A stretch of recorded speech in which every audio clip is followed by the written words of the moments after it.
Buenas pessoal, Alex aqui, bem-vindo novamente ao método Teologia Fácil Online e continuando a nossa série sobre sociologia bíblica. A gente vai iniciar aqui no capítulo 3, a mulher nos tempos bíblicos. Bora lá! Uma menina era educada a obedecer ao pai sem questionar. O mesmo se estendia a seu marido. Ela aprendia a não questionar o marido. É fato que o Israel bíblico considerava os homens mais importantes do que as mulheres. A gente vai entender um pouco dessa afirmação forte que nos mostra como era a sociedade dos hebreus, a sociedade dos tempos bíblicos. Primeiramente, o pessoal considerando o ensino. Diferente dos meninos que eram ensinados a tomar decisões e governar as famílias, isso desde muito cedo, eles eram ensinados. As meninas eram criadas para casar e ter filhos. Nesse contexto, os meninos eles aprendiam com o pai, como ser um bom pai, e as meninas elas aprendiam com as mães, como ser boas mães no futuro. Isso é referente ao ensino. Referente à posição legal das mulheres na sociedade, era inferior à dos homens. Aqui é um exemplo: o homem podia divorciar-se, o contrário não, a mulher não podia iniciar um processo de divórcio. E também o testemunho de mulheres não era aceito em tribunais. Mostra que a posição legal das mulheres ela era sim bem inferior à dos homens. E, em linhas gerais, a mulher na cultura de Israel vivia numa sociedade que determinava que o lugar da mulher era no lar. Isso era muito forte na sociedade daquela época. Porém, isso era visto com bons olhos aos homens interessados em casar. E todo homem desejava encontrar uma esposa perfeita. Havia uma expectativa de que a esposa tivesse esses atributos de ser uma boa pessoa no lar, desde na parte do preparo de alimentos, no cuidado, no zelo pela família, tudo que a esposa aprendia, o que ela era preparada pela mãe, ela colocava em prática quando se casava. E o último tópico aqui, a comunidade religiosa judaica, considerando a religião em si do judaísmo, aqui a comunidade, ou seja, como que o povo se organizava e pensava a respeito disso. Em Israel, Deus não ordenou sacerdotisas. Isso no tempo do judaísmo, uma vez que seu ciclo menstrual as fazia impuras. A mulher, durante o período menstrual, era considerada impura, então ela não poderia exercer as atividades de um sacerdote. Por esse motivo que elas não eram consagradas a sacerdotisas. Lembrando que o sacerdote ele era o cargo máximo dentro do judaísmo, era ele que organizava os cultos, fazia os rituais, enfim, as celebrações do judaísmo. Mas em alguns casos a gente tem ênfases aqui na Bíblia de mulheres sendo profetisas, servindo como boca de Deus para o povo da época. É o exemplo aqui de Miriam e até mesmo de Débora, que era uma juíza, julgava determinadas situações. E no Novo Testamento, a participação da mulher na igreja foi ampliada, tendo em vista que a igreja primitiva tinha mulheres que aprenderam com Jesus e também, de certo modo, continuaram o seu legado. Essa figura mostra uma das funções das mulheres, que era trabalhar no campo. Inclusive, quando Ruth foi vista por Boaz, seu resgatador. Ela estava nessa situação no campo e era muito comum na época ver mulheres trabalhando na colheita, enfim, ajudando seus maridos nesses afazeres. Questões, pessoal, do capítulo 3, a mulher nos tempos bíblicos. Vamos lá. Questão 1. Qual era a educação típica dada a meninas nos tempos bíblicos? Questão 2. Como a posição legal das mulheres na sociedade israelita era vista em comparação com a dos homens? E a questão 3. Na comunidade religiosa judaica, quais eram as restrições em relação às mulheres? Capítulo 4, a gente vai falar sobre casamento e divórcio. O casamento foi devidamente estabelecido com Adão e Eva. E a gente tem, como todos sabem, o primeiro casal da Bíblia. E eu trouxe aqui uma ênfase para vocês. Deus quer que o homem e a mulher se realize tanto espiritualmente quanto sexualmente. É o propósito do casamento, claro, em linhas bem básicas, em linhas bem gerais. E aqui o tópico 1, falando inclusive de propósito, né? Deus tensionava que o casamento fosse uma relação permanente. Ponto bem importante de mencionar. O conceito de casamento para Deus é uma união até o final da vida.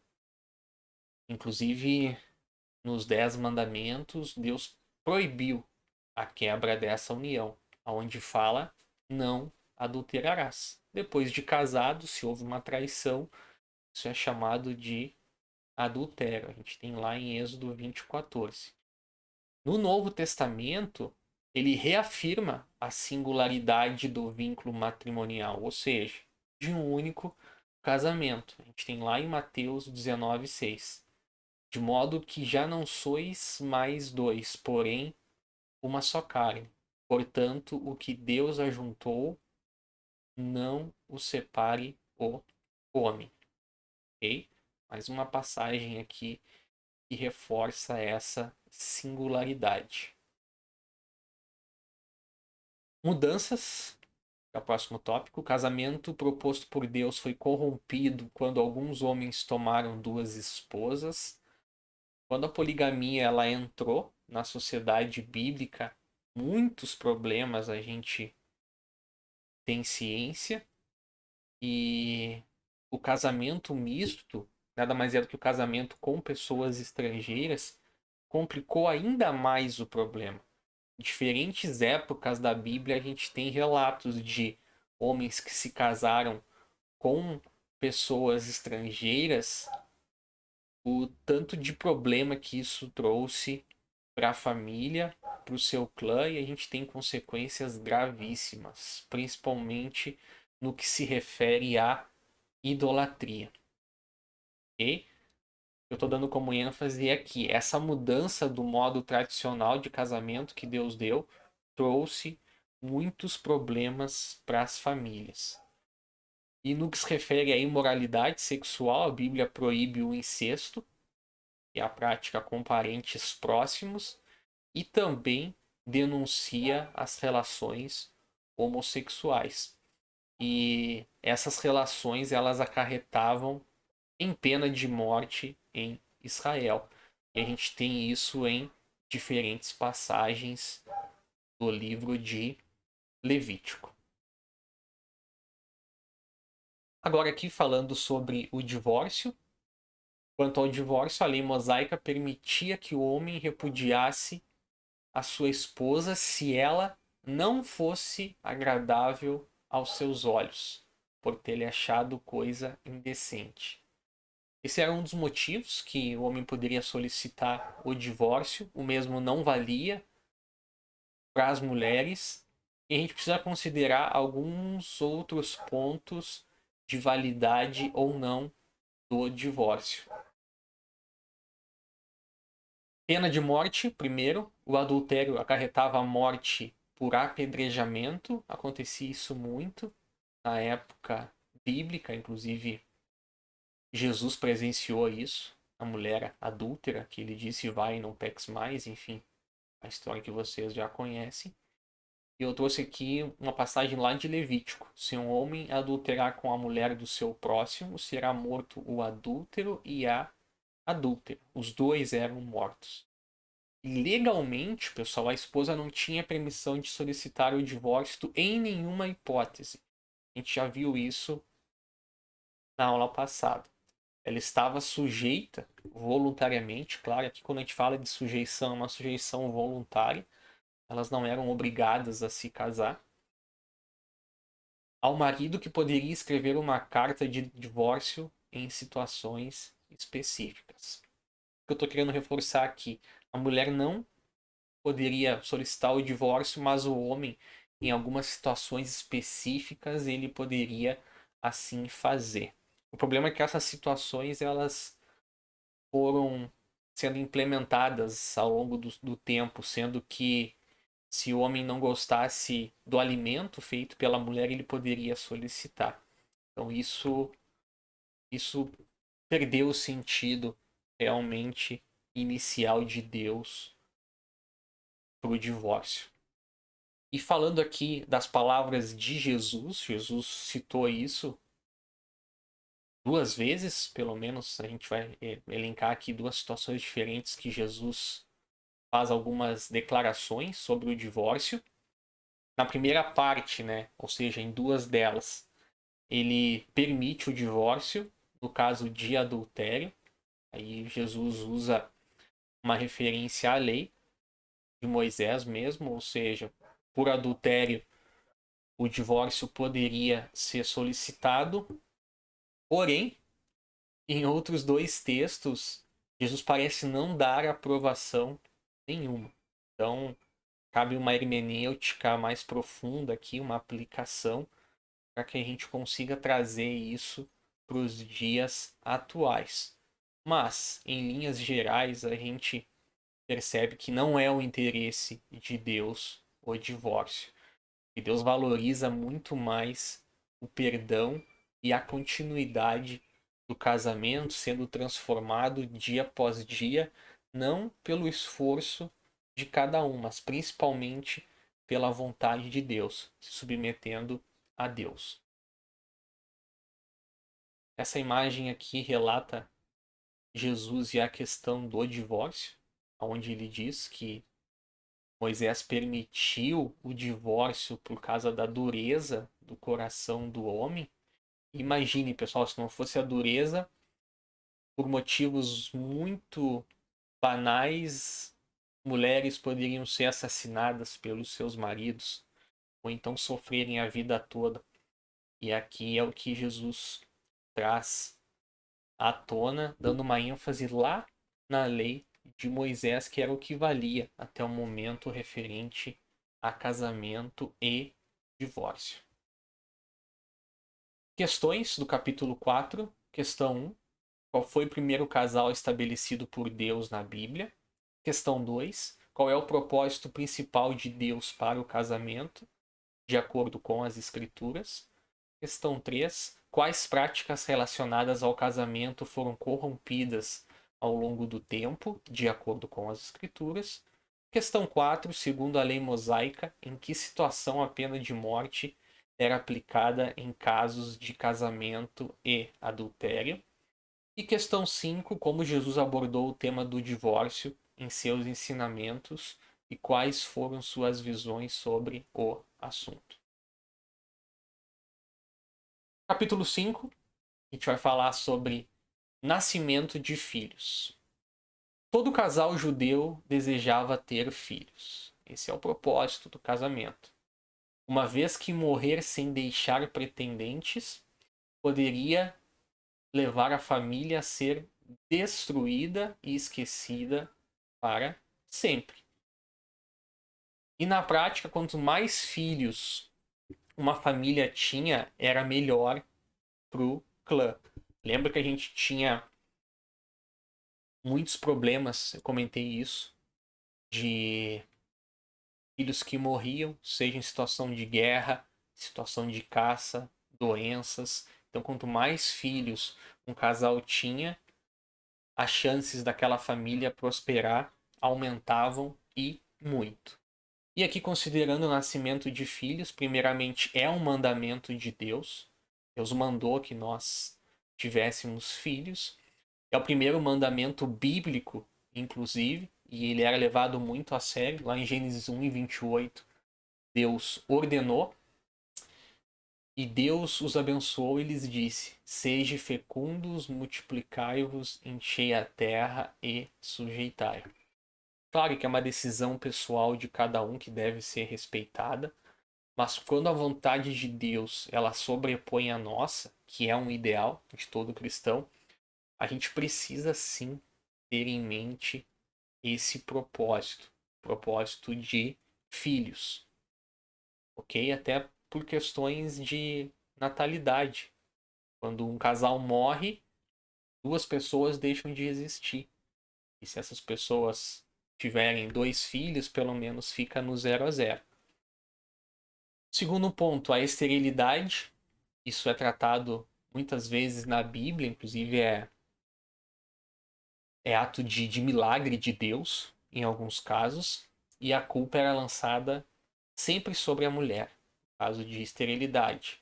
Lembrando que a gente não tem uma sociedade que a gente tem hoje em dia, todos os tratamentos, diagnósticos. Na época, a culpa era lançada sobre a mulher, mesmo que não fosse dela o problema. E essas mulheres elas eram ridicularizadas, a gente vê isso em várias passagens da Bíblia. E também, pessoal, isso era tido como o resultado de desobediência a Deus, mesmo que não fosse. E o marido, ele acabava fazendo sacrifícios a Deus a fim de compensar essa esterilidade, como se houvesse um pecado maior a ser compensado na sua esposa. E o terceiro tópico, o parto, ele era realizado por uma parteira, não existiam hospitais como a gente tem hoje em dia, e geralmente era realizado na própria casa da gestante. E, infelizmente, os índices de mortalidade eram muito altos. Muitas crianças morriam no parto, principalmente pelo manuseio não correto, enfim, do procedimento de parto. Em alguns casos, a mãe morria, perdia muito líquido, perdia muito sangue, acabava morrendo. Era muito triste, né? O que acontecia. Era um risco muito grande uma gravidez, por mais que fosse uma bênção e todo o casal buscasse isso. E havia um ritual extremamente importante para os hebreus, que é a circuncisão. Todo menino judeu, isso acontece até nos dias de hoje, ele era circuncidado. Nada mais é do que a remoção do prepúcio do pênis da criança ao oitavo dia, conforme o pacto de Deus com Abraão. Inclusive, Jesus participou desse ritual. Ele era realizado com uma faca de pedra, isso lá no passado, e posteriormente uma faca de metal. Nada mais é do que uma cirurgia realizada ao oitavo dia em todo judeu do sexo masculino. Isso é um pacto de Deus com Abraão. O que Deus pediu para Abraão, pai da fé, ele seguiu até Jesus. Sendo que hoje em dia os judeus ainda praticam esse ato e não cabe mais aos cristãos. Aqui eu trouxe uma citação, Salmo 127, que diz: Os filhos são herança do Senhor, uma recompensa que ele dá. Na sociedade bíblica, os filhos sempre foram tidos como uma dádiva de Deus, um dom de Deus, um presente de Deus. Então eles eram muito comemorados. Questões do capítulo 5, questão 1. Como a esterilidade era vista na época bíblica e a quem a culpa era atribuída. Questão 2. Quem geralmente realizava o parto nos tempos bíblicos e onde ele costumava ocorrer. E questão 3. Como os casais judeus viam a importância de ter filhos em relação à preservação da família. Feito, pessoal, terminamos o vídeo de hoje E no próximo a gente vai iniciar falando do capítulo 6, Enfermidades e Cura. Muito obrigado e tchau, tchau.